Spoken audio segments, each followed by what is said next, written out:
बोलिए वृंदावन बिहारी लाल की जय हो। राधा रानी सरकार की जय हो। आइए आज भगवान के द्वितीय दिवस की कथा में प्रवेश करें। उससे पहले आप सभी भक्तों की एक छोटी सी परीक्षा। ये बताइए कि कल की कथा में आपने क्या श्रवण किया है, उसके बाद ही आगे की कथा होगी।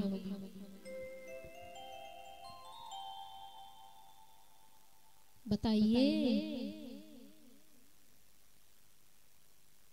फेल हो जाएंगे आप लोग।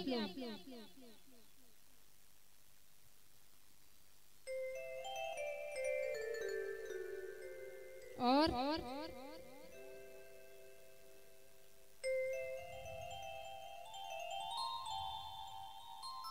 सही।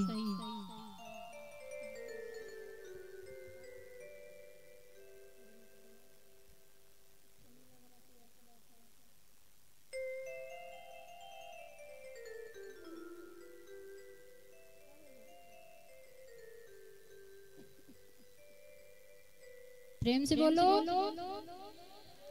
जोर से बोलो।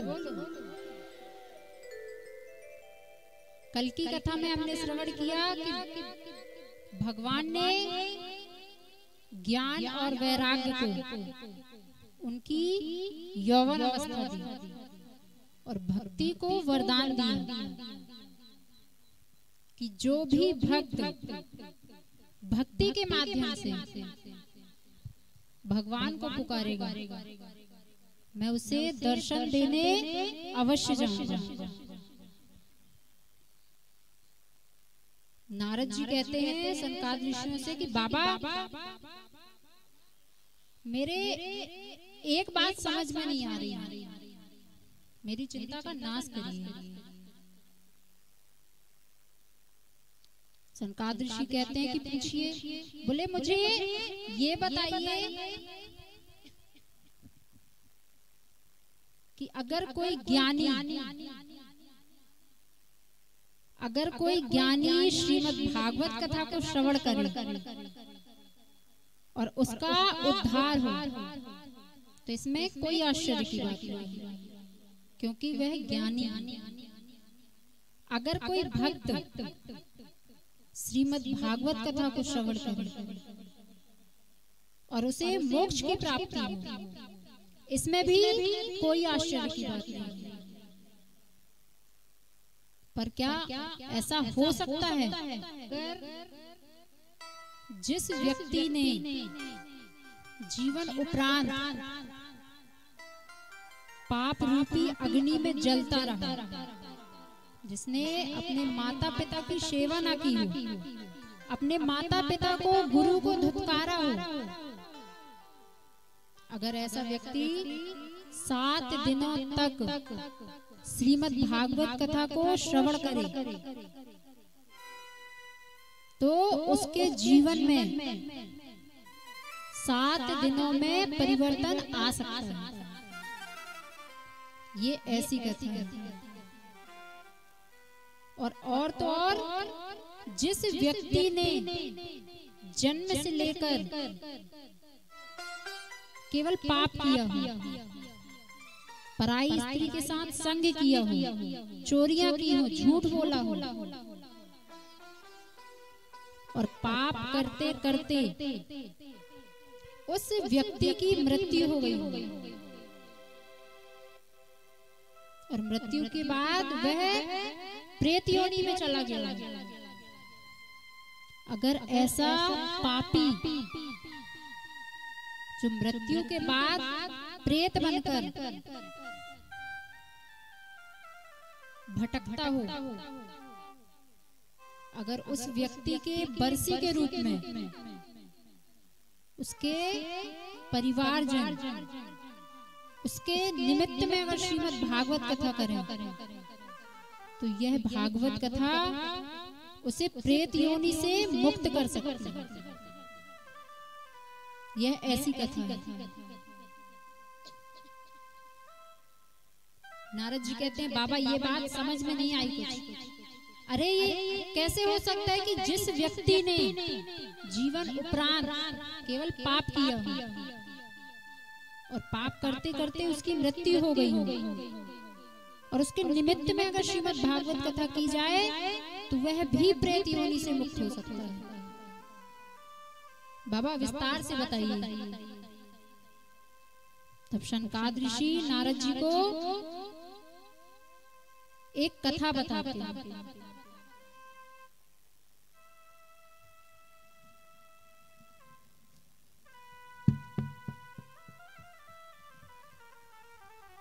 शनकाद ऋषि नारद जी से कहते हैं कि एक तुंगभद्रा नदी के किनारे एक सुंदर नगर था।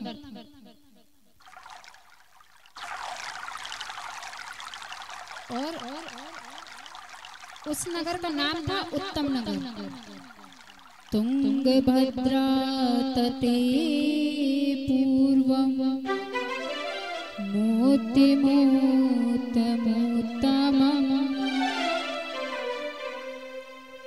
तुंगभद्रा नदी के तट पर एक उत्तम नगर था।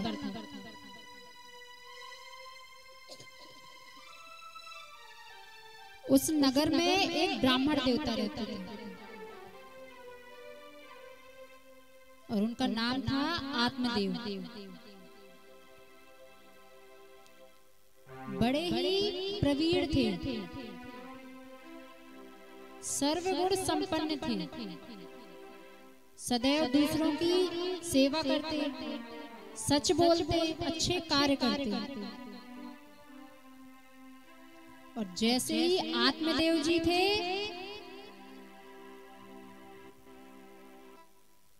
आप सभी भक्तों से एक अनुरोध है कि शांति का दान दें और भागवत में ध्यान दें।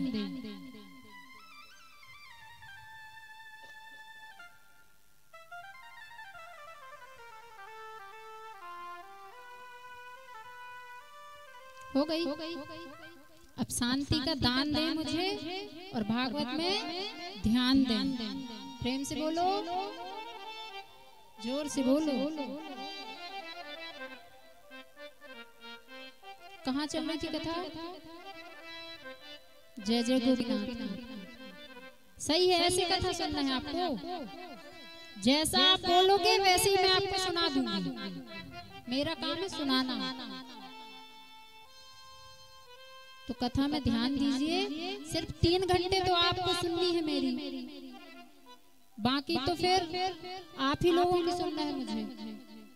कम से कम 3 घंटे मुझे दे दीजिए। प्रेम से बोलो।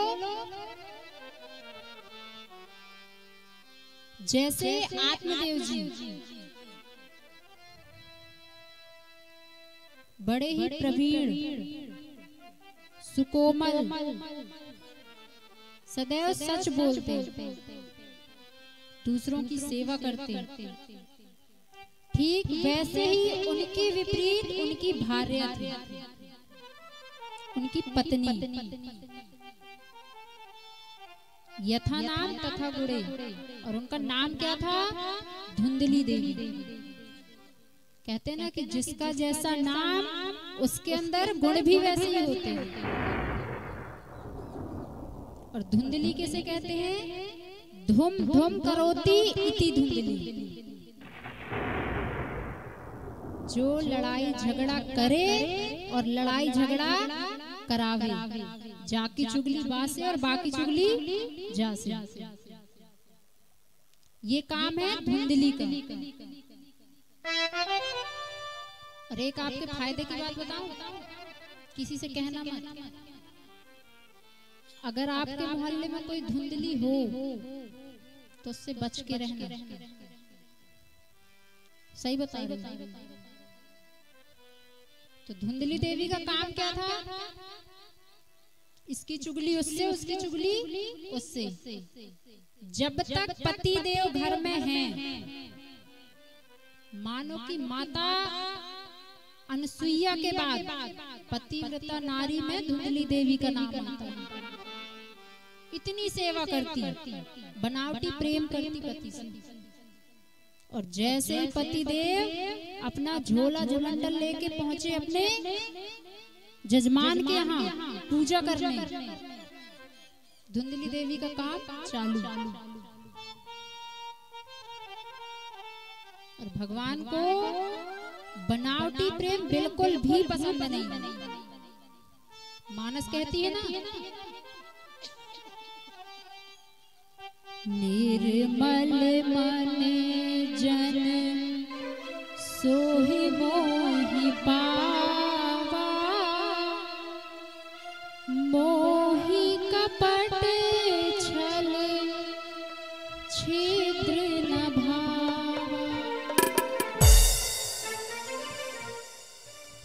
भगवान को निर्मल मन पसंद है।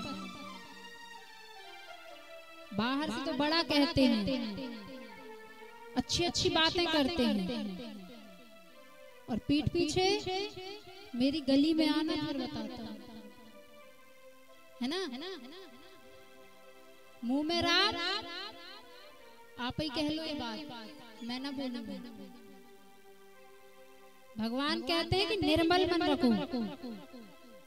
बाहर से तो बड़ा सुंदर अपने आप को बना लिया, काले हैं तो क्रीम पाउडर लगा लिया,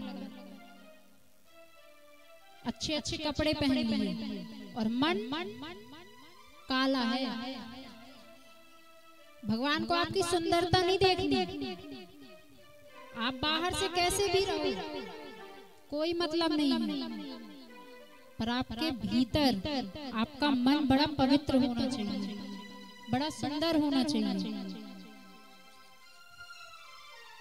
धुंधली देवी जैसे ही पति देव जाए काम पे और अपना काम चालू कर दिया।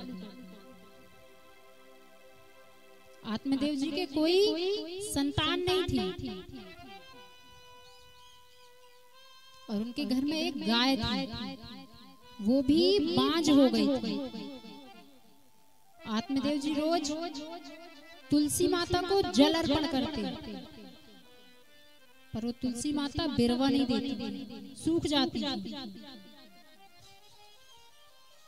इस बात से आत्मदेव जी बड़े परेशान रहते हैं, और भगवान की कृपा से पड़ोसी भी बहुत अच्छे मिल जाते हैं। अब तो पड़ोसियों का भी आना प्रारंभ हो गया। काय के लिए? ताना देना होता है ना ऐसा। अरे आपके जो पौत्र है ना, वो आपसे प्रसन्न नहीं है। आप भगवान की रोज पूजा करते हो,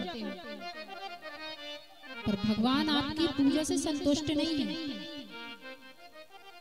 इसलिए आपके कोई संतान नहीं है। आपके घर में जो गाय है वो बांझ हो चुकी है। पंडित जी, आप तो रोज तुलसी माता को जल अर्पण करते हैं, पर तुलसी माता आप विरवा नहीं देती। क्यों? क्योंकि भगवान आपसे संतुष्ट नहीं है, क्रोधित हैं आपसे।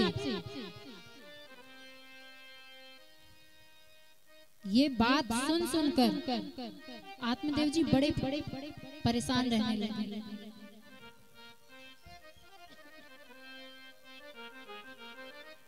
आत्मदेव जी ने विचार किया कि क्या करूंगा जीवित रहकर, जब मेरे कोई संतान नहीं, मेरे कोई पुत्र नहीं है, तो ऐसा जीवन किस काम का? मेरे पौत्र मुझसे प्रसन्न नहीं है।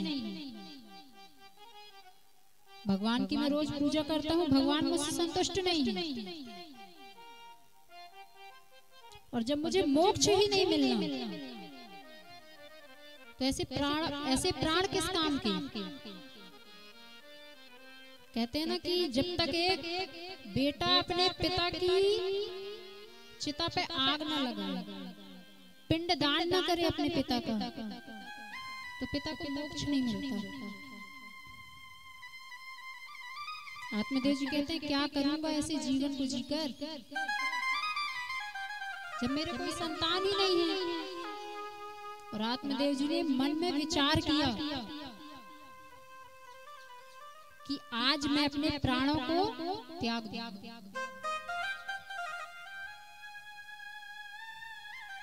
पर ये गलत है। देखिए सुख और दुख एक तराजू के दो पड़ले। अगर आज हमारे जीवन में सुख है तो कल दुख भी आएगा, और अगर आज हमारे जीवन में सुख है, आज हम दुखी हैं, तो कल सुख जरूर आएगा। जब हमारे जीवन में खुशियां आती हैं तब हम उस भगवान का शुक्रिया नहीं करते, लेकिन अगर हमारे जीवन में थोड़ी सा भी कष्ट आए तो विचार कर लेते हैं कि हम अपने प्राणों को त्याग देंगे। पर जो लोग ऐसा करते हैं ना, उनको बता दूं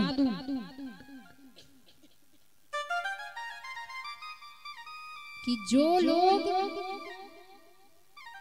अपने प्राणों को त्यागते हैं, आत्महत्या करने का विचार करते हैं, वो प्रेत योनि में जाते हैं, इधर से उधर भटकते रहते हैं, कभी उन्हें दोबारा मनुष्य योनि नहीं मिलती। मैंने कल भी बताया था कि भगवान की बहुत बड़ी कृपा होती है हम पर कि हमें मनुष्य योनि भगवान ने बनाया। सबसे पवित्र और सबसे श्रेष्ठ, सबसे बुद्धिमानी केवल मनुष्य योनि है। और हम विचार कर लेते हैं कि हम अपने प्राणों को त्याग देंगे। आप अपने प्राण को त्याग दोगे तो किसी का कुछ नहीं जाएगा, प्रेत बन के भटकते रहोगे यहाँ से वहां। ऐसे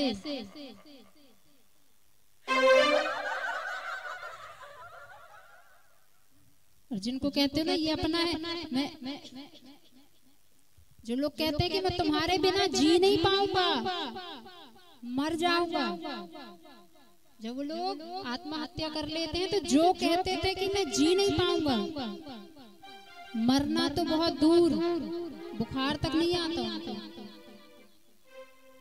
यही सच है।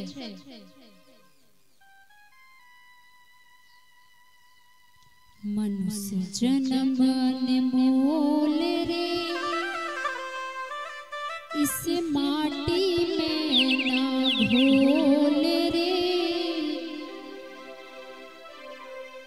अब के मिला है फिर न मिलेगा, कभी नहीं कभी नहीं कभी नहीं।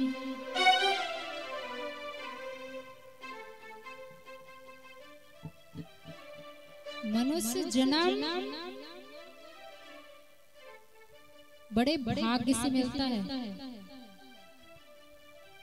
कहते हैं ना, बड़े भाग मानुष तन पावा। और हम बात बात पे धमकी देते हैं कि मर जाएंगे, मर जाओ। और आपने एक चीज नोटिस की होगी कि अगर सामने वाला कुछ गलत कर रहा है और हमें पता है कि वो गलत कर रहा है, और उस व्यक्ति को भी पता है कि मैं गलत कर रहा हूँ, और अगर हम उसको समझाने जाएंगे ना तो हमें बेवकूफ समझेंगे। वो बोलेगा मैं जहर खा लूंगा, और हम उसको पकड़ेंगे कि भाई मत खा यार, हाथ जोड़ रहा हूं। वो नहीं मानेगा, बहुत डराएगा। और एक बार अगर आपने बोल दिया जा खा ले, तो वापस आ जाएगा। इसलिए ऐसे व्यक्ति को समझाना बेवकूफी है, पत्थर लेके अपने सिर पे मारने के बराबर। सही है ना? आत्मदेव जी ने विचार किया कि मैं अपने प्राणों को त्याग दूंगा, क्या करूंगा ऐसा जीवन जीकर, मेरे कोई संतान नहीं है। और जैसे ही आत्मदेव जी तुंगभद्रा नदी में कूदने ही वाले थे कि उन्हें एक संत देख ली।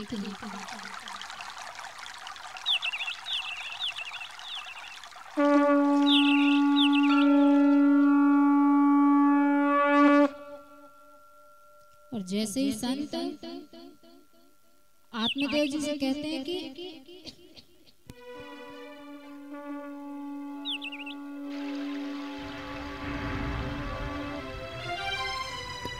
प्रेम से बोलो, जैसे ही संत आत्मदेव जी को रोकते हैं, संत कहते हैं कि आप तो बड़े विद्वान ब्राह्मण नजर आ रहे हैं और आप ये क्या करने जा रहे हैं। आत्मदेव जी संत से कहते हैं कि मैं जीना नहीं चाहता, मेरे कोई संतान नहीं है, मेरे घर में गाय माता है, वो भी बांझ हो चुकी है, तुलसी माता को रोज जल अर्पण करता हूं पर तुलसी माता बिरवा नहीं देती, मेरे जो पौत्र हैं वो मुझसे संतुष्ट नहीं है। संत कहते हैं कि अरे ये तो अगर तुम्हारे पुत्र हो जाए तो ये भगवान की कृपा है तुम पर, और तुम्हारे पुत्र ना हो तो ये भगवान की परम कृपा है तुम पर। क्या करोगे पुत्र लेकर? और मैंने तुम्हारे माथे की रेखा देखी है, इस जन्म में क्या 7 जन्मों तक तुम्हारे भाग में पुत्र नहीं है। आत्मदेव जी कहते हैं आप तो संत हैं, आप चाहें तो मेरे माथे की लकीरें बदल सकते हैं, तो क्या आप मुझे पुत्र नहीं दे सकते? और जिद करते हैं, कहते हैं कि जब तक आप मुझे पुत्र प्राप्ति का वरदान नहीं दे देते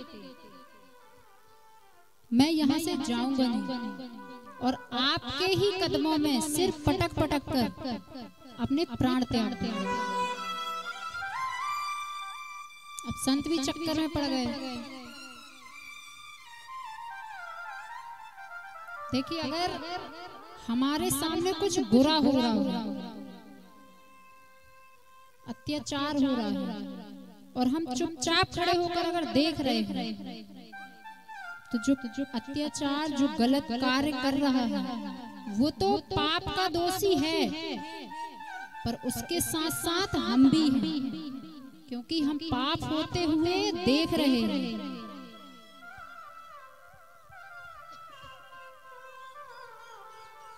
संत बहुत समझाते हैं पर आत्मदेव जी नहीं मानते। आत्मदेव जी कहते हैं कि मुझे पुत्र प्राप्ति का वरदान दीजिए, नहीं तो मैं आपके चरणों में सर पटक पटक कर अपने प्राण त्याग दूंगा। संत कहते हैं कि मान लो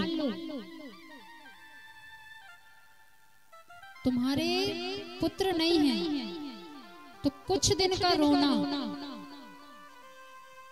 और फिर ये विचार कर लेंगे मन में कि जब भाग में ही नहीं था तो काय का रोना, और पुत्र हो जाए और होने के कुछ सालों के बाद वो पुत्र हमें छोड़कर भगवान के घर चला जाए, मर जाए, तो भी कुछ सालों का रोना, साल 2 साल 6 महीने, और फिर मन में विचार करेंगे कि जब भाग्य में नहीं था तो भगवान ने ले लिया। लेकिन अगर पुत्र होकर, हमारे गुरुजी बताते हैं कि पुत्र 3 प्रकार के होते हैं। पहले नंबर के होते हैं बेटा, और बेटा किसे कहते हैं ये बड़े ध्यान से समझिएगा, क्योंकि आप इतने सारे भक्तों के बीच किसी न किसी भक्त के घर लड़का भी मिलेगा और बेटा भी मिलेगा। पहले नंबर के होते हैं बेटा। बेटा किसे कहते हैं? आपने कुल्हाड़ी देखी है लोहे की? बताओ, मैं आप लोगों से पूछ रही हूँ। उस लोहे की कुल्हाड़ी में जो लकड़ी का बेट लगा होता है, वो लकड़ी का बेट कहाँ से बनता है? जब कभी कोई वृक्ष कटा होगा, वो वृक्ष कटकर उस लोहे की कुल्हाड़ी में लगाया गया, तब जाकर वह कुल्हाड़ी बनी। और कुल्हाड़ी बनने के बाद उसका कार्य क्या होता है? पुनः वह कुल्हाड़ी किसी पेड़ को काटती है। कहने का भाव कि जिस माता पिता ने हमें जन्म दिया, पढ़ाया लिखाया, हमारी हर एक जरूरत को पूरा किया, वही बेटा हमसे कहता है कि तुमने हमारे लिए किया क्या है। ये होते हैं बेटा। और दूसरे नंबर के होते हैं लड़का।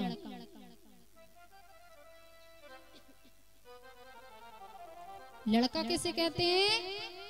कि जो लड़ाई झगड़ा करे। 9 माह माँ अपने कोख में पालती है। बड़े ध्यान से समझना मेरी बात को। 9 माह माँ अपने बेटे को, उस लड़के को अपनी कोख में पालती है। कितनी पीड़ा सहती है। कहते हैं कि जब एक बालक का जन्म होता है तो 100 बिच्छुओं के डंक मारने के बराबर पीड़ा होती है एक बालक को जन्म देने के समय। वो माँ कितनी पीड़ा सहती है, एक बालक को जन्म देती है। जब वो बालक छोटा सा है, बोल भी नहीं पाता, माँ उसका पेट थपथपा के पता कर लेती है कि मेरा बेटा भूखा है।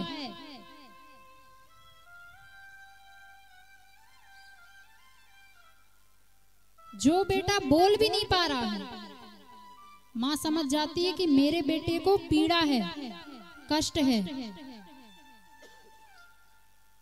जो बेटा बोलता है वो माँ करती है। एक पिता अपने पसीने से अपने उस बेटे को सींचता है। बेटे के मुंह से निकलने से पहले वह पिता अपने बेटे की हर एक जरूरत को पूरी करता है। खुद पूरी जिंदगी फटे कपड़ों में गुजार लेगा, पूरी जिंदगी साइकिल चला के निकाल लेगा, पर जब वो बेटा बड़ा होता है तो वह पिता सोचता है कि मेरी जिंदगी तो कट गई, पर ये जो मेरा बेटा है वो एक राजकुमार की तरह रहे, गाड़ी लाके देता है, बड़े से बड़े स्कूल में, कॉलेज में उसका एडमिशन कराता है। जो बेटा बोलता है वो एक पिता करता है,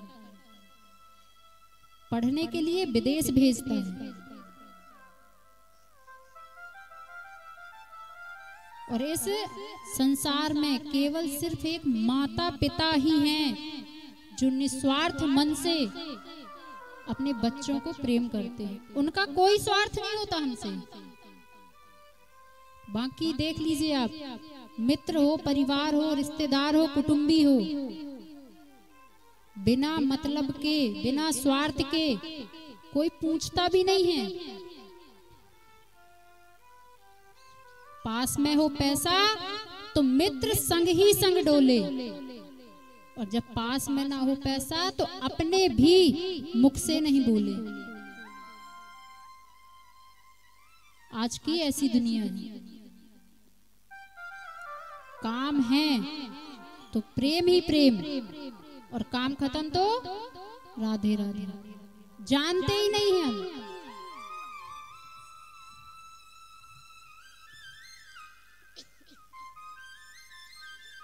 पर एक माता पिता ही हैं जो निस्वार्थ मन से हमें प्रेम करते हैं। जो हम कहते हैं वो करते हैं। पर आज की ऐसी औलाद है, मैं तो भगवान से प्रार्थना करती हूँ कि जैसा हृदय माता पिता का है वो परिवर्तन कर दे। कोई ऐसा सिम कार्ड बना दे कि जो माता पिता का जैसा हृदय है। हमारा बेटा हमारी बेटी कितना गलत करते हैं, इसके बाद भी वो माता पिता अपने उस बेटे और उस बेटी से कुछ भी कर दें, वो तब भी उनका स्नेह, उनका प्रेम कभी कम नहीं होता। और वो बेटा माता पिता कितना करते हैं, पर जब वो बड़ा होता है तो कहता है कि तुमने मेरे लिए किया ही क्या है, पाला है, अरे ये तो तुम्हारा फर्ज था, तो तुमने पाला है। तो भगवान कोई ऐसा सिम कार्ड बनाए कि जैसा माता पिता का हृदय है वो परिवर्तन हो जाए, वो बेटा और बेटी के हृदय में चला जाए, और जो कठोर वो बेटा और बेटी का हृदय है वो माता पिता के हृदय में आ जाए।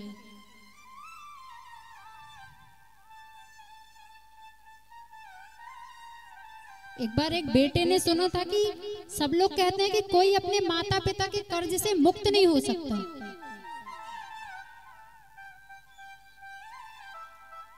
उसने विचार किया कि माँ ने ऐसा मेरे साथ किया ही क्या है कि मैं अपनी माँ के कर्ज से मुक्त नहीं हो सकता। वो बेटा अपनी माँ से कहता है, माँ मैं तेरे कर्ज से मुक्त होना चाहता हूँ, बता तू जो कहेगी मैं वो करूंगा, पर मुझे तेरे कर्ज से मुक्त होना है। वो माँ कहती है, बेटा तू मेरे कर्ज से मुक्त होना चाहता है? बोले हाँ माँ, तू जो कहेगी मैं वो करूंगा। माँ कहती है, बेटा ज्यादा कुछ नहीं, बस एक रात्रि तू मेरे साथ सो जा। वो बेटा कहता है, माँ बस इतनी सी बात? अरे बचपन में तो ना जाने कितने साल मैं तेरे साथ सोया हूं, अगर मैं तेरे साथ सो लूंगा तो मैं तेरे कर्ज से मुक्त हो जाऊंगा। वो माँ कहती है, हाँ बेटा, सर्दी का समय है। वो माँ अपने बेटे के साथ सोई है। आज उस बेटे को नींद नहीं आ रही है। वो सोच रहा है कि माँ पता नहीं कब कौन सा आदेश दे दे, और मुझे अपनी माँ के ऋण से मुक्त होना है। जो मेरी माँ कहेगी मैं वही करूंगा।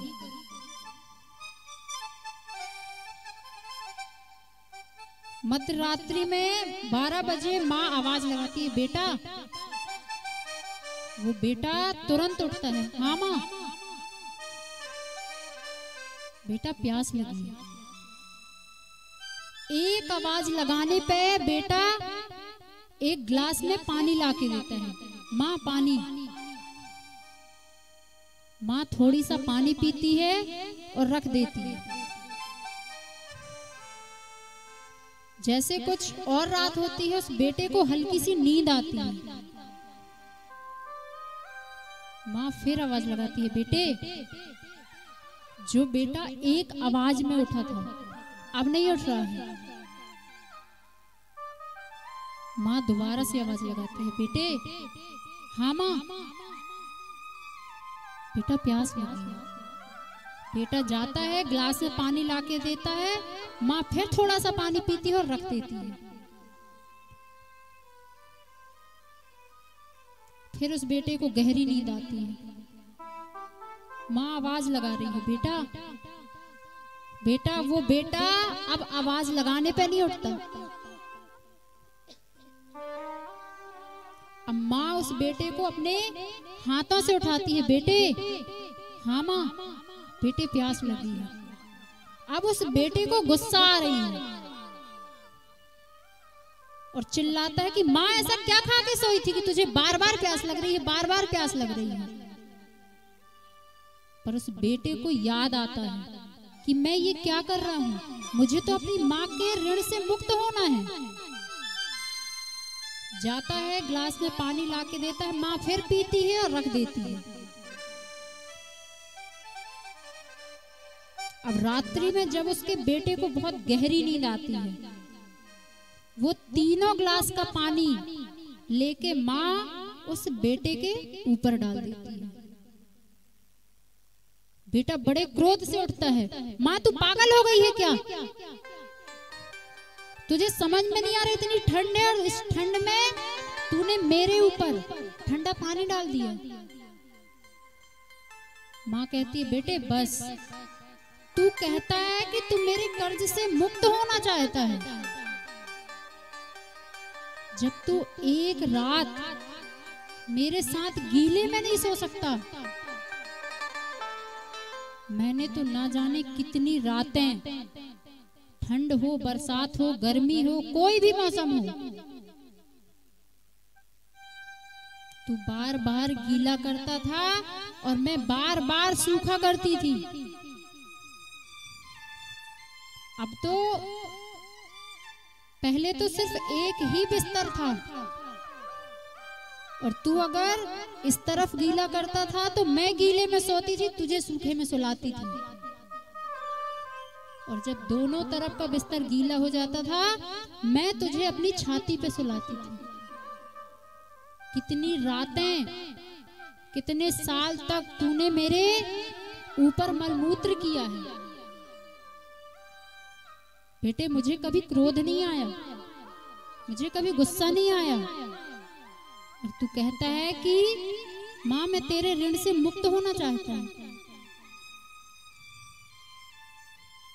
जब हम बड़े हो जाते हैं तो ये भूल जाते हैं। जब बच्चे माँ से पूछते हैं कि माँ ये क्या है, माँ कहती है बेटा पंखा है। माँ ये क्या है, बेटा ये कूलर है। जितने बार बच्चा पूछेगा माँ उतने बार बताएगी। पर जब वह माँ, वह पिता बुजुर्ग हो जाते हैं, आंखों में ठीक से दिखाई नहीं देता, जब वो माँ और वो पिता पूछेगा कि बेटा ये क्या है, बेटा बोलेगा पापा ये पंखा है। माँ दोबारा से पूछेगी बेटे ये क्या है, माँ तू अंधी हो गई है, तुझे दिखाई नहीं दे रहा है, ये पंखा है। जो माता पिता हमारे लिए अपनी खुशियों का बलिदान कर देते हैं, जो हम कहते हैं वो करते हैं, फिर वो बेटा और वो बेटी बड़े होने पे अपने माता पिता से ये क्यों कहती है कि तुमने हमारे लिए किया ही क्या है। तुम्हारा जमाना गया, तुम कुछ नहीं जानते, सठिया गए हो, अब तो मॉडल जमाना है। आग दे दे तुम्हारे मॉडल जमाना को। हम 20 वर्ष के हैं, हमें सिर्फ 20 साल का नॉलेज है, पर जो हमारे माता पिता हैं उन्हें दुगना नॉलेज है हमसे।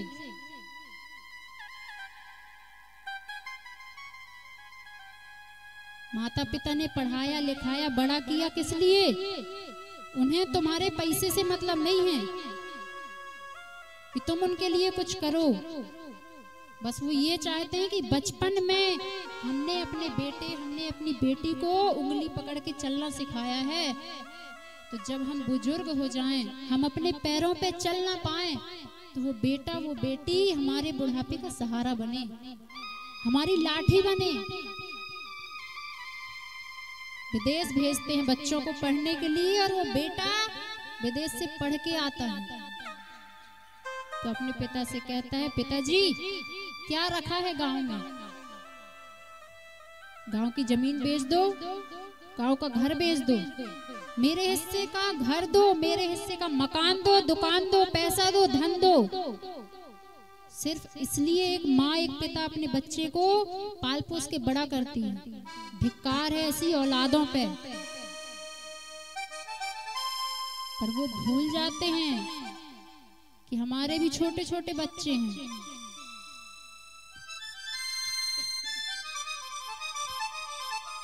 जो बोएगा वही पाएगा, तेरा किया आगे आएगा। सुख दुख है क्या फल कर्मों का, जैसी करनी वैसी भरनी, जैसी करनी वैसी भरनी। लोग कहते हैं कि मरने के बाद भगवान के घर जाओगे तो भगवान हिसाब पूछेगा, पर मैं कहती हूँ कि जो कर्म तुम यहाँ करोगे उसका भोग यहीं भोग के जाओगे। जैसा तुमने अपने माता पिता के साथ किया है, ठीक वैसा ही तुम्हारी औलाद तुम्हारे साथ करेगी।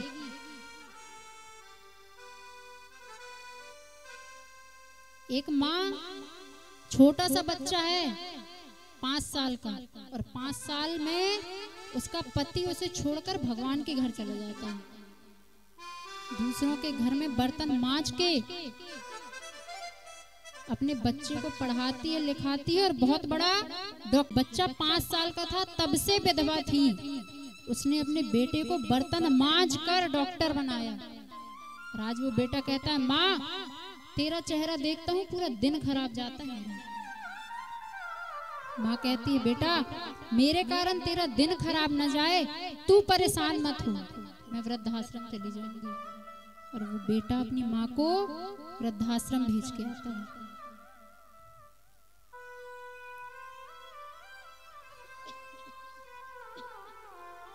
माँ की दुआ कभी खाली नहीं जाती,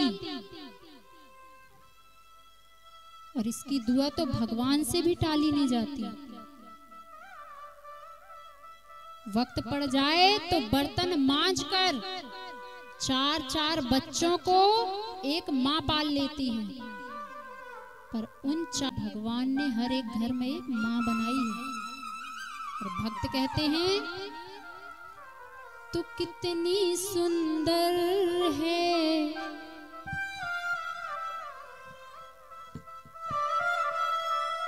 तू कितनी अच्छी है,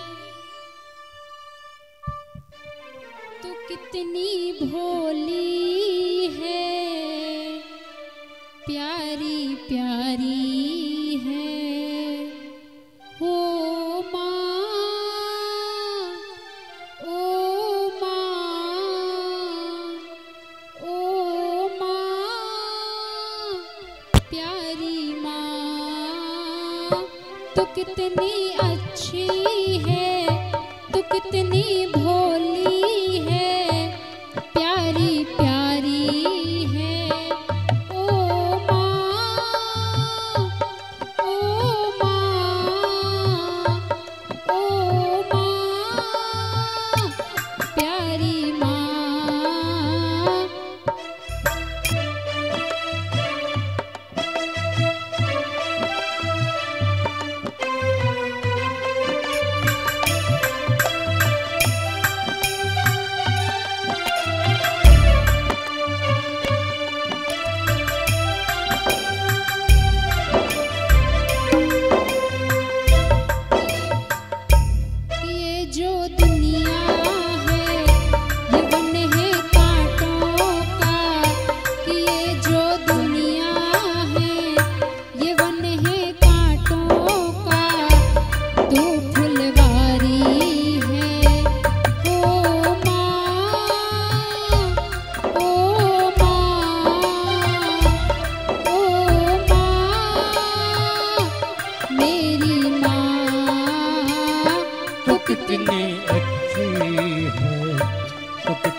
वाली है।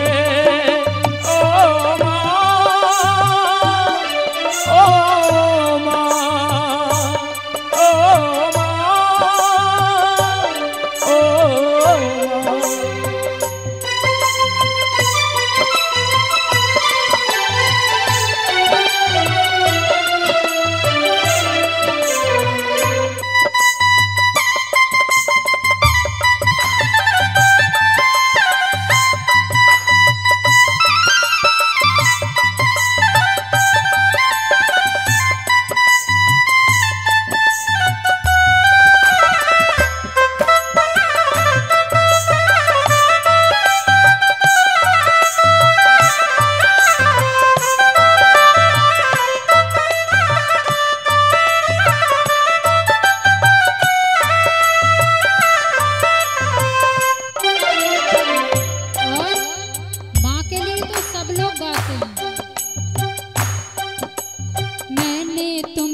चाहा तुमसे प्यार किया,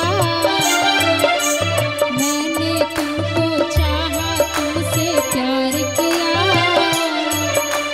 सब कुछ तुम पे यार अपना वार दिया। मैंने तुमको चाहा तुमसे प्यार किया,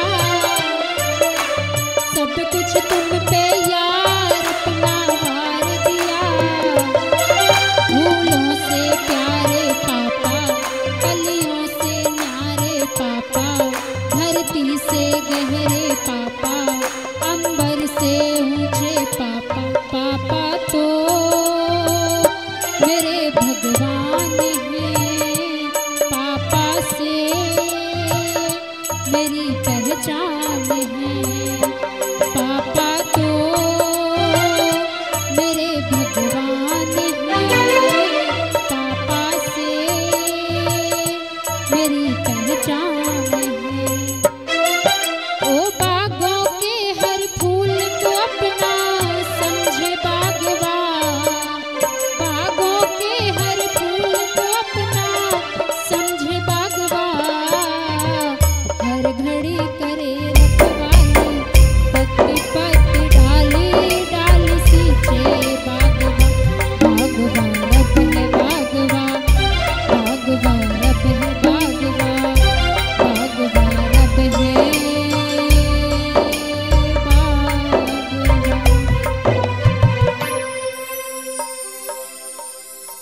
प्रेम से बोलो, माता पिता तो वो फूल हैं जो मुरझा जाएंगे पर खुशबू देना कम नहीं करते।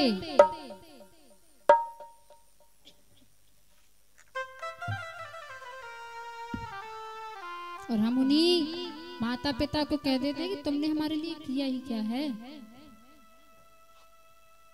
और एक बात, सच्ची बात बता रही हूँ आप लोगों को, मेरे से ज्यादा वैसे आप लोगों को पता है। मैंने भी अपनी दादी से और माँ से ही सीखा है, तो मैं आज आप लोगों को बता रही हूँ। मेरी माँ कहती है हमेशा कि जब बच्चा छोटा है, जब तक उस बच्चे का, उस बेटे का विवाह नहीं होता, वो माता पिता का होता है। जो पिता कहेगा, जो माँ कहेगी वही करेगा। और जैसे ही उस बेटे का विवाह हुआ, विवाह होने के बाद ऐसा कौन सा जादू हो जाता है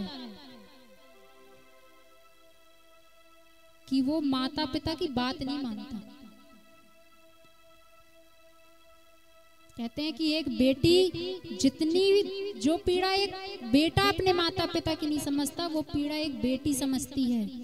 अगर भाई भाभी उसके माता पिता को थोड़ी सी भी तकलीफ देना, तो वो बेटी देख नहीं पाती कि मेरे माता पिता को मेरा भाई, मेरी भाभी तकलीफ दे रहा है। तो फिर वही बेटी किसी दूसरे के घर में जाके उन माता पिता को अपने बेटे से अलग क्यों करती है, अपने सास ससुर को पीड़ा क्यों देती है। कहते हैं कि बेटे से अच्छी तो बेटी होती है, पर घर बर्बाद तो बेटी ही करती है ना। बताओ सही है कि गलत है? गलत है। सही है ना?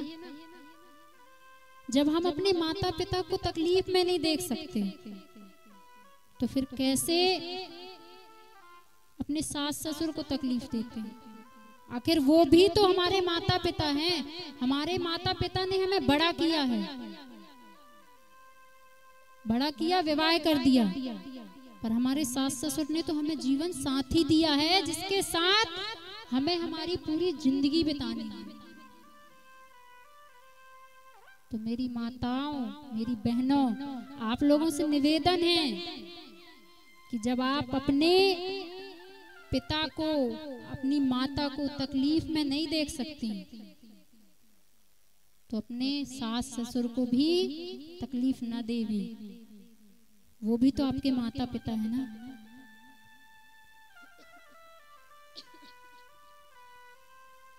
उन्हें क्यों हम तकलीफ देते हैं?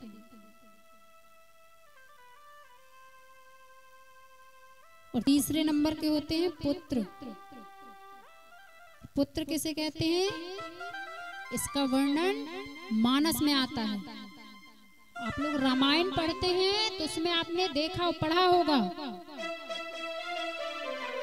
कि भगवान श्री राम का कार्य कैसा है, स्वभाव कैसा है। प्रातः काले उठ के रघुनाथा, माते पिता गुरु ना वही माथा। भगवान राघवेंद्र सरकार प्रातः काल जब जगते हैं तो सर्वप्रथम अपने माता के और अपने पिता के गुरुजनों को प्रणाम करते हैं, दंडवत प्रणाम करते हैं। और आजकल का प्रणाम भी कैसा है बताऊं? अगर हमारे घर में कोई अतिथि आ जाए, चाचा आ जाए, ताऊ आ जाए, फूफा आ जाए, तो माँ कहती बेटा चाचा आए हैं, पैर छू ले। पहली बार में तो वो अनसुना कर देगा कि उसने सुना ही नहीं। दूसरी बार माँ फिर कहेगी बेटा चाचा आए हैं, पैर छू ले। तो मुंह बनाएगा, नाक बनाएगा। अम्मा गुस्से से बोलेगी बेटा चाचा आए, पैर छू ले, सुनाई नहीं देता क्या? तो बड़े गुस्से से जाएगा और प्रणाम कैसा? हाथ लेके जाएगा घोटने तक और लाके लगा लेगा छाती पे। हमारे गुरुजी कहते हैं कि मानो वो इशारा कर रहा है कि अगर मेरी छाती में दम हुआ तो तुम्हारे घुटने से ही तोड़ूंगा। प्रेम से बोलो, जोर से बोलो। पीछे वालों कछु कमा के खा लो, प्रेम से बोलो। आइए 2 मिनट का कीर्तन करते हैं। हमारे जो ऑर्गन वाले भैया हैं वो बहुत ही सुंदर भजन करते हैं, बहुत ही सुरीले कलाकार हैं। एक बार हमारे ऑर्गन वाले भैया के लिए ताली बजाकर उनका स्वागत किया जाए।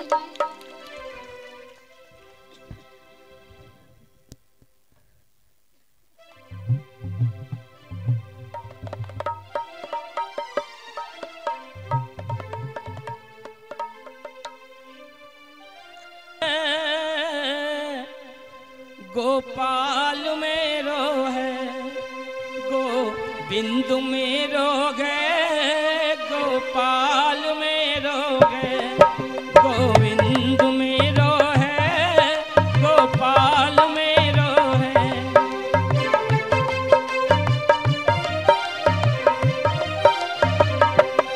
वो तो बांके बिगारी नंदलाल मेरो है, वो तो बांके बिगारी नंदलाल मेरो है।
गोपाल धन राधे श्री राधे श्री राधे गोपाल धन राधे श्री राधे श्री राधे बरसाने वाली राधे राधे राधे राधे राधे बरसाने वाली राधे श्री राधे राधे राधे परम धन राधे श्री राधे श्री राधे परम धन राधे श्री राधे श्री राधे हमारो धन राधे श्री राधे श्री राधे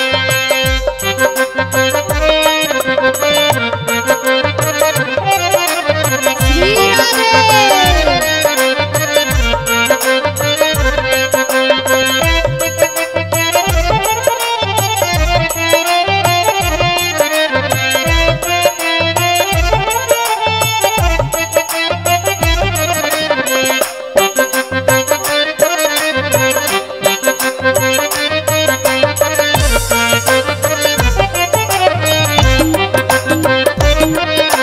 राधे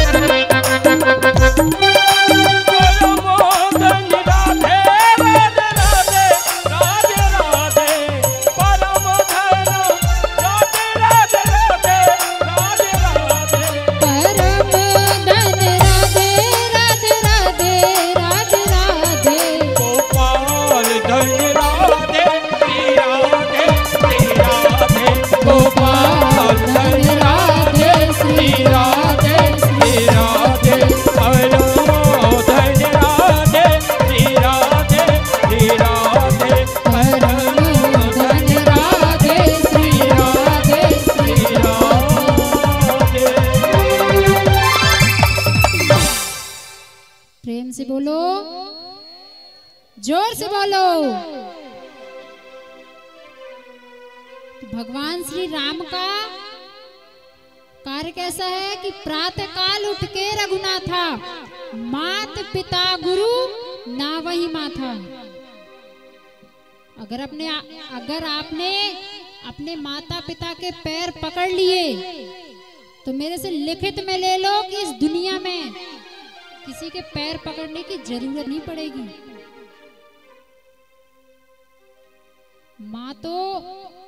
माँ का जो हृदय है ना वो बड़ा सुकोमल होता है। मेरी माँ हो चाहे आपकी माँ हो, और यहाँ जितनी भी माताएं बैठी हैं वो मेरी माँ के तुल्य हैं।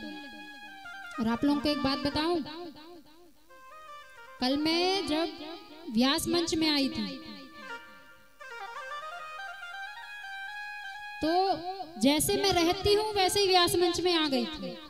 तो मुझे पता चला कि बहुत सारे लोगों ने बोला था कि देवी जी कैसी सिंपल सी हैं, कैसी व्यास मंच में आ गई, क्रीम नहीं है क्या उनके पास, तेल नहीं है क्या उनके पास।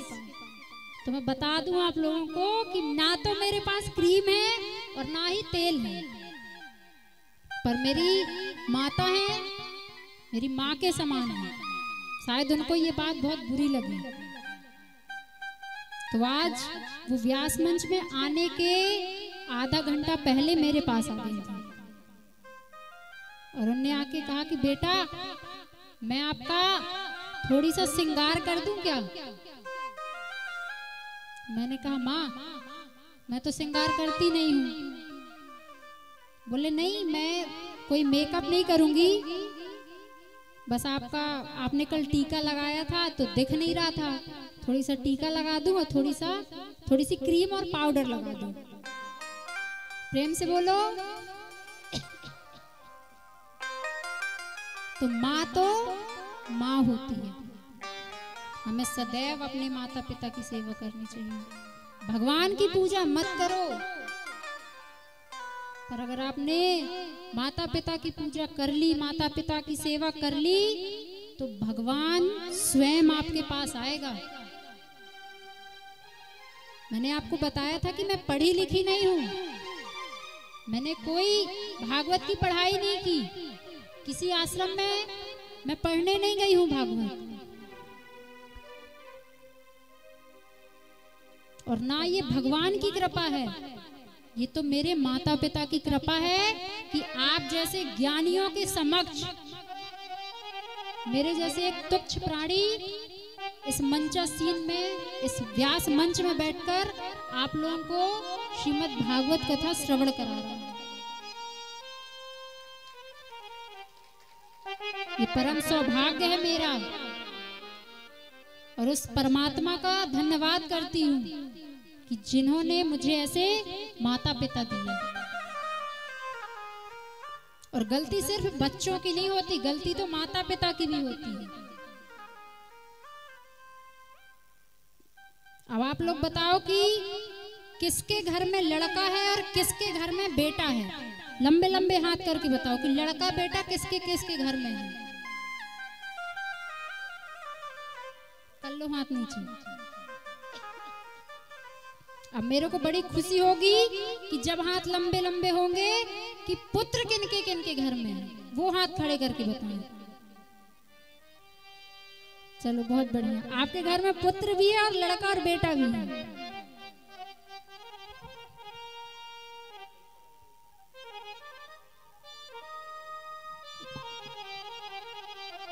देखिए, अगर हमें भगवान श्री राम की तरह पुत्र चाहिए, कि हमारे घर में भगवान श्री राम की तरह पुत्र हो, तो उसके लिए हमें दशरथ और कौशल्या बनना पड़ेगा।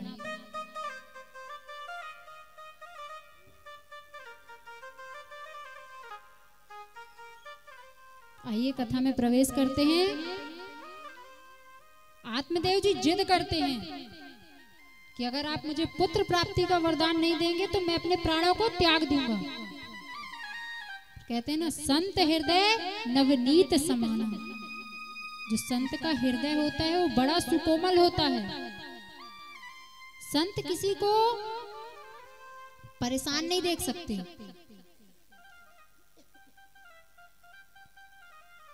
संत ने अपनी झोली से एक फल निकाला और आत्मदेव जी को दिया कि ये फल लीजिए, ये फल आप अपनी भार्या को खिला दीजिएगा, इससे आपको एक सुंदर पुत्र होगा। देखिए, संत ने आत्मदेव जी से कहा है कि सुंदर पुत्र होगा, लड़का और बेटा नहीं कहा।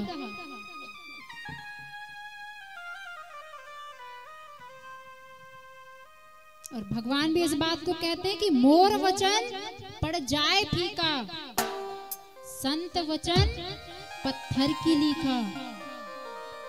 एक बार के लिए मेरा दिया हुआ वचन मिथ्या जा सकता है, पर अगर कोई संत, कोई ब्राह्मण वचन दे दे तो वो पत्थर की लीखा समान है, वो मिथ्या नहीं हो सकता।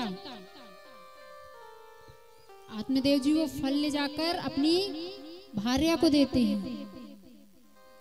धुंधली देवी को, कि देवी ये फल खाओगी, इससे तुम्हें एक सुंदर पुत्र होगा। धुंधली जाके अपनी सहेली से कहती है, उसकी सहेली कहती है, अरे बहन बड़ी चिंतित न लग रही है, कोई बात है क्या? बोली, क्या बताऊं, मेरे जो पति देव है ना, वो पता नहीं कौन से पंडा पुजेरी के चक्कर में पड़ गए, उनकी बुद्धि हो गई है भ्रष्ट। बोले मतलब? बोले बता, एक फल लेके आए हैं, मुझसे कहते हैं फल खाएगी तो सुंदर पुत्र होगा। अब तू ही बता, फल खाने से पुत्र होते हैं क्या? अगर फल खाने से पुत्र होते तो अभी तक ना जाने मैंने कितने सारे फल खा लिए। मेरे तो बहुत सारे।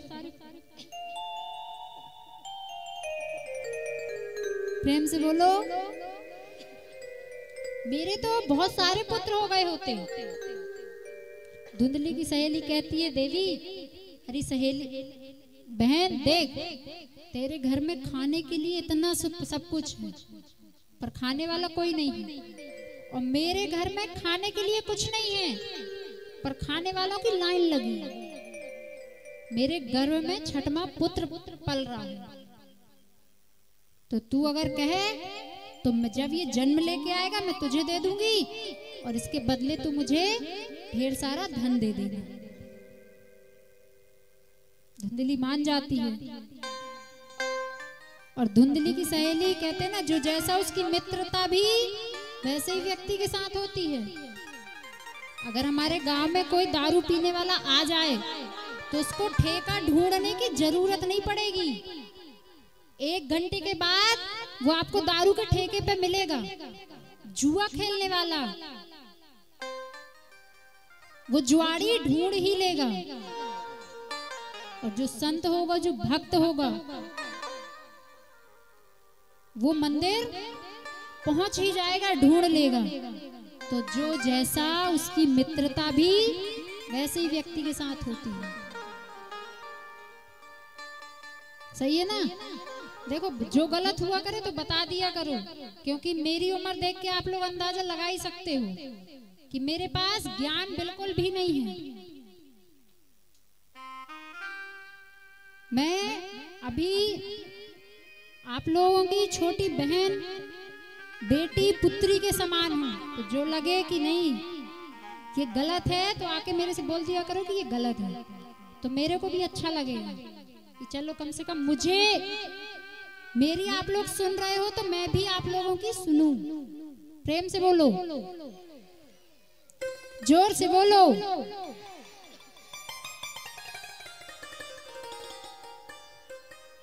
धुंधली की सहेली कहती है कि मान ले अगर तूने ये फल खा लिया और उस संत की बात सच हो गई और तेरा गर्व बढ़ा,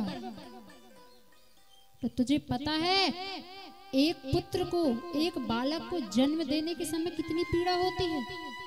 100 बिच्छुओं के डंक मारने के बराबर जो पीड़ा होती है, वही पीड़ा एक बालक को जन्म देने के समय माँ को होती है। और इसी बीच अगर आ गए चोर तो गांव के सारे लोग तो भाग जाएंगे, तू तो भाग भी ना पाएगी। तो तू सोच ले, और मान ले जब भाभी के कछु हैवे वाला होए तो सबसे पहले ननद आती है। भाभी का गर्व बढ़ रहा है तो मैं भाभी की सेवा के लिए चली जाऊं, और बीच में आ गई तेरी नंद और वो तेरे ले जाएगी सारे जेवर। और भाभी को सबसे बड़ा भय किसका होता है? नंद का। धुंधली देवी कहती है बहन नहीं नहीं नहीं, मुझे नहीं खाना ये फल। और वो फल परीक्षा लेने के लिए उस बांझ गाय को खिला देते हैं। धुंधली आत्मदेव जी से कहती है कि स्वामी, मेरा गर्व बढ़ रहा है और मैं चाहती हूँ कि मैं एकांत में रह के भगवान का भजन करूं। देखिए, धुंधली ने अपने पति के साथ छल किया है। जो स्त्री अपने पति के साथ छल करती है वो बहुत बड़े पाप का, उसे बहुत बड़े पाप का भोगी बनना पड़ता है। एक स्त्री के लिए उसका पहला पति, उसका पहला भगवान उसका पति होता है। धुंधली देवी ने आत्मदेव जी के साथ छल किया। आत्मदेव जी सोचते हैं कि धुंधली मेरी पत्नी मुझसे कहती है कि स्वामी मैं भगवान का भजन करना चाहती हूँ। चलो सही है, देर आए दुरुस्त आए। समय परिपूर्ण होता है और धुंधली की सहेली जैसे ही एक बालक को जन्म देती है, धुंधली को लाकर बालक देती है। आत्मदेव जी सुनकर बड़े प्रसन्न होते हैं कि मेरे घर में एक बालक ने जन्म लिया है। कुछ ही समय के बाद पता चलता है कि उनके घर में जो बांझ गाय है उसने भी एक बालक को जन्म दिया। जो गाय का बालक है उसका पूरा शरीर मनुष्य का है, सिर्फ उसके कान गाय के हैं। गोकर्ण जी सोचते हैं कि मेरा नाम आत्मदेव है तो मैं अपने पुत्र का नाम परमात्मा देव रखूं, क्योंकि हर एक पिता चाहता है ना कि मैं चपरासी हूं पर मेरा बेटा कलेक्टर बने। वही आत्मदेव जी ने सोचा कि मेरा नाम आत्मदेव है, पर मैं अपने बालक का नाम परमात्मदेव रखूं। धुंधली कहती है, अरे वाह, 9 महीने मैंने इसे पेट में ढोया, इतनी तकलीफ, इतनी पीड़ा सही, और नाम तुम्हारे नाम पे जाएगा? मेरा नाम धुंधली, तो मेरे बालक का नाम धुंधकारी। परमात्मा आत्मदेव जी इतने प्रसन्न है कि उन्होंने कहा, देवी, जिसमें राजी है हम उसी में जिसमें तेरी रजा है। यहाँ यूं भी वाह वाह है और यूं भी वाह वाह है। और जो गाय का बालक है उसका नाम गोकर्ण पड़ा। अब एक लौता पुत्र है धुंधकारी, और जिस घर में इकलौती संतान हो, चाहे वो बेटा हो चाहे बेटी, उसे बिगड़ते टाइम नहीं लगता। पहले गोलियां खेलता है, कंचे खेलता है, फिर ताश खेलता है, जुआ खेलता है। और धुंधकारी बहुत बड़ा चोर डाकू बना। तब आत्मदेव जी को उस संत की बात याद आती है कि संत ने क्या कहा था। तब आत्मदेव जी अपना घर परिवार त्याग कर वन की ओर जाते हैं भगवान की भक्ति करने। गोकर्ण पंडितो ज्ञानी धुंधकारी महाखला। जो गाय का बालक है गोकर्ण,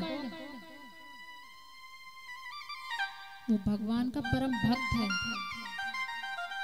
बहुत बड़ा ज्ञानी बना। और जो धुंधकारी है वो बहुत बड़ा चोर बना, डाकू बना।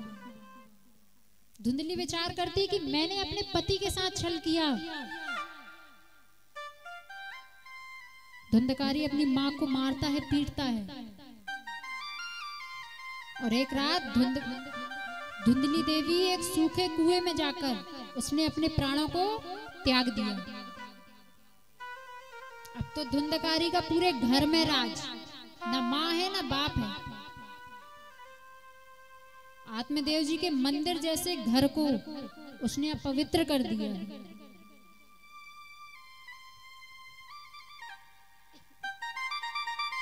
धुंधकारी 5-5 वेश्याओं का सेवन करता है, 5-5 वेश्याओं को अपने घर में लाके रखता है।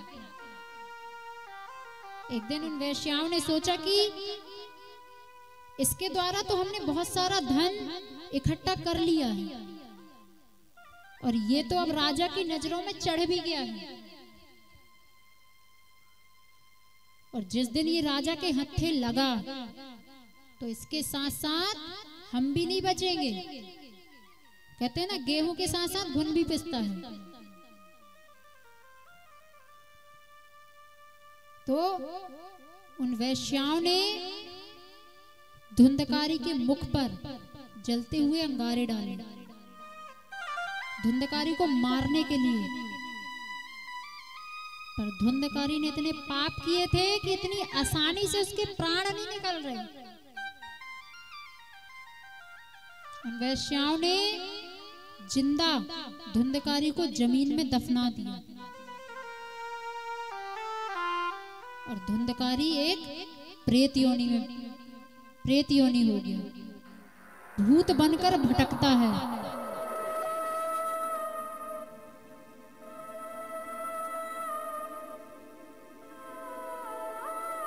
डर लग रहा है।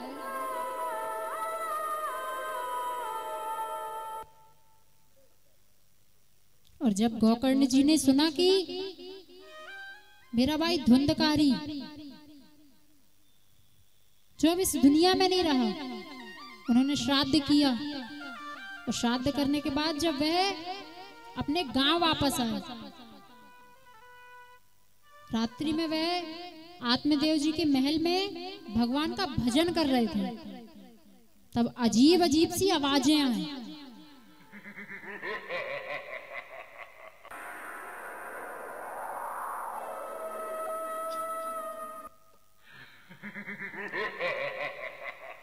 गोकर्ण जी कहते हैं कि भैया तुम कौन हो, अरे मेरे सामने आओ। कभी कुत्ते की, कभी सुअर की, कभी गधे की। गोकर्ण जी परेशान, बोले तुम जो कोई भी हो मेरे सामने आओ।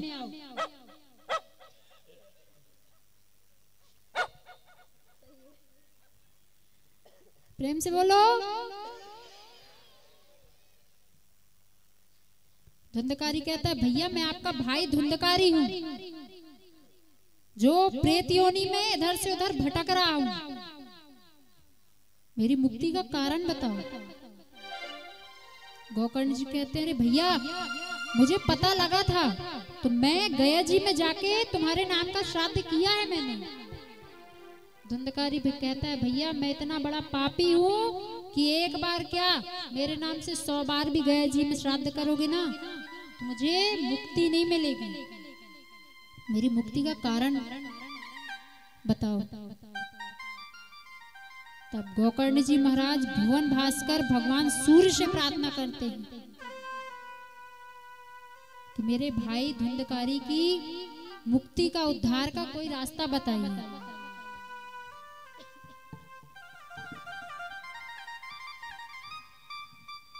तब भगवान भुवन भास्कर गोकर्ण जी महाराज को श्रीमद् भागवत कथा सप्तारायण कराने को कहते हैं कि धुंधकारी के निमित्त में श्रीमद् भागवत कथा करिए। तब उसी गांव में एक सुंदर सा व्यास मंच बनाया जाता है और गोकर्ण जी महाराज को व्यास पीठ पे बिठाते हैं। गोकर्ण जी महाराज धुंधकारी से कहते हैं कि भैया आओ बैठो और कथा को श्रवण करो।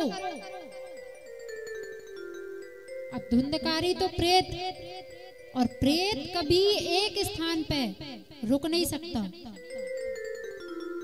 कभी हवा यहां से आए तो धुंधकारी यहां जाए, यहां से आए तो यहां जाए। तब उस व्यास मंच के पास एक सप्तग्रंथी 7 गांठ का हरा बांस लगा था।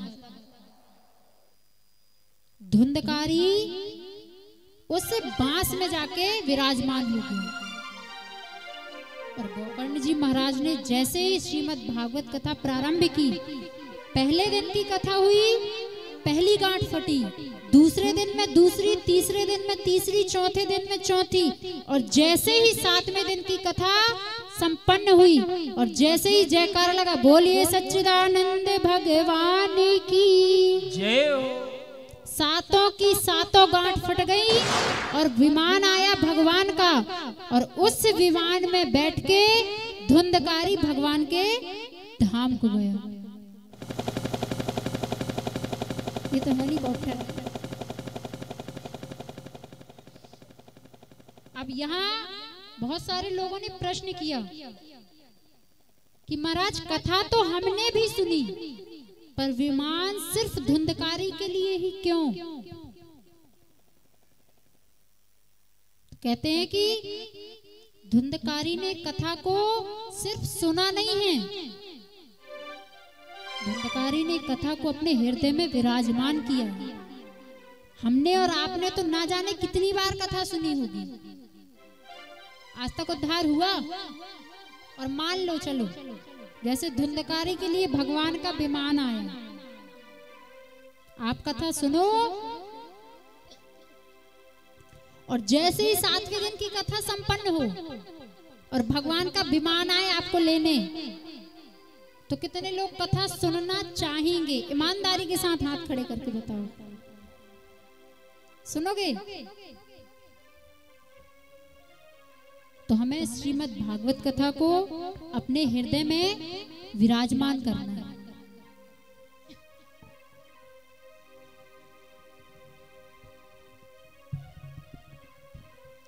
आगे श्री नारद जी महाराज कहते हैं कि बाबा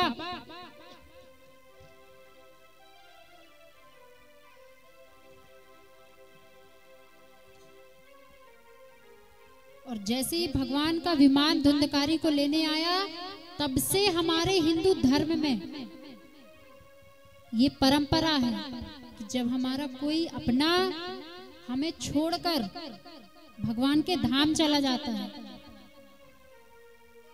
और जाने अनजाने में अगर उसने कभी कोई पाप किया हो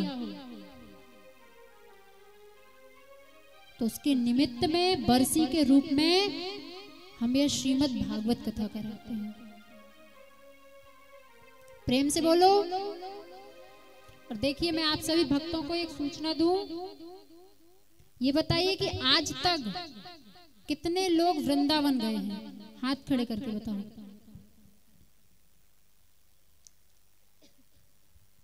तो जो भी भक्त अगर वृंदावन चलना चाहते हैं तो हमारे जो पंडित जी हैं उनसे संपर्क करें। और अधिक जानकारी के लिए ये बोर्ड लगा हुआ है, आप देख सकते हैं कि 10 दिवसीय यात्रा है, उसमें आने जाने का ट्रेन का रिजर्वेशन, वहां जो आपको बस भ्रमण कराएगी पूरा ब्रजमंडल, मथुरा, वृंदावन, गोकुल, बरसाना, रमण रेती, नंदगांव, दोनों समय का भोजन, चाय, नाश्ता और वहां रहने की उत्तम व्यवस्था, और साथ ही आपको उस ब्रज भूमि में बैठकर श्रीमद् भागवत कथा भी सुनाई जाएगी। तो जो भी भक्त चलना चाहते हैं संपर्क कर सकते हैं और इसका खर्च वह मात्र 6100 रुपए। 6100 में आपको आपका भोजन, किराया, रहने की व्यवस्था और 10 दिन जो आप उधर भागवत सुनेंगे, पूजा की सामग्री, भोजन, प्रसाद, भंडारा, सब कुछ का मात्र 6100 रुपए व्यय है। तो जो भी भक्त वृंदावन चलना चाहते हैं हमारे पंडित जी से संपर्क कर सकते हैं या फिर हमारे प्रिंस भैया से संपर्क कर सकते हैं। आइए कथा में प्रवेश करें। और तेरी पार करेंगे नैया, भज कृष्ण कन्हैया। तेरी पार करेंगे नैया, ब्रज कृष्ण कन्हैया। तेरी पार करेंगे नैया, ब्रज कृष्ण कन्हैया। तेरी पार